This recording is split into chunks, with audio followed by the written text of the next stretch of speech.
Yes, hello. Magandang araw na naman sa inyong lahat mga kapatid. Maligayang pagbabalik sa aking munting channel, Lihim at Kaalaman. At sa araw na ito ay may ibabahagi na naman akong isang lihim na karunungan. Matinding proteksyon na dasal. Pero bago ang lahat, kung bago ka pa lang sa aking channel at gusto mong mga ganitong videos o usapin, mag-subscribe na po at pindutin ang bell icons para lagi po kayong updated sa tuwing may bago po akong upload na videos. Maraming salamat po. Sa videong ito mga kapatid ay ituturo ko sa inyo ang isang magic o mahikan na mga salita upang mabigyan kayo ng proteksyon. Matinding proteksyon mula ulo hanggang paa. At dapat po mga kapatid na gagawin nyo lang po ang ituturo ko sa videong ito.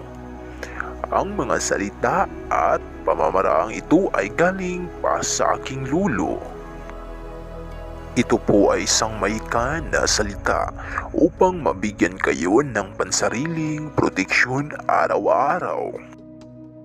Proteksyon sa pang-araw-araw.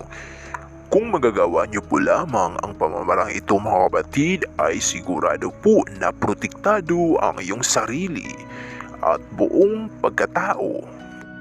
At dapat niyo lang po itong gawin araw-araw sapagkat ang bisa pong ito mga kapatid ay hanggang 24 hours lamang. Kaya kailangang araw-araw niyo po itong gawin. Bago po kayo umalis sa inyong bahay, ay gagawin nyo lang po ang pamarang ito. At kahit anong oras po ninyo gawin, basta lamang sa tuwing umaga, upang mabigyan kayo ng pangproteksyon sa pangaraw-araw. At ito po mga kapatid ang kailangan ninyong gawin.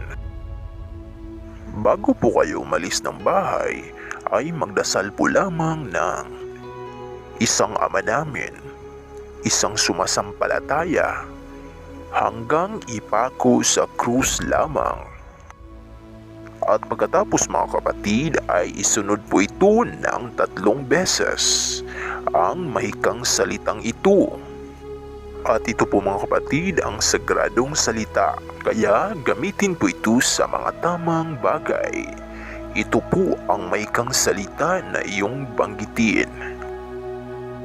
Sator, Aripo, Tinit, Opera, Rotus, Salvami.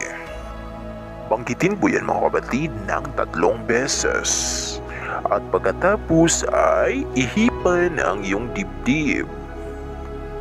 At sigurado po ako mga kapatid na mabigyan kayo ng proteksyon pang araw-araw. Lahat ng kapahamakan at panganib na iyong mahaharap ay talagang maliligtas kayo gamit ang pamamarang ito mga kapatid. At dapat po kapatid na huwag po kalimutan gawin sa pang-araw-araw na sa ganun ay mayroon kayong pangproteksyon araw-araw. At yan lang po muna sa araw na ito. Sana po ay may natutunan na naman kayong mga lihim na karunungan. Hanggang sa muli po mga kapatid, maraming salamat sa panonood. Kung may katanungan o suggestions, mag-comment lang po sa baba. Maraming salamat sa panonood. Thank you so much and God bless sa ating lahat.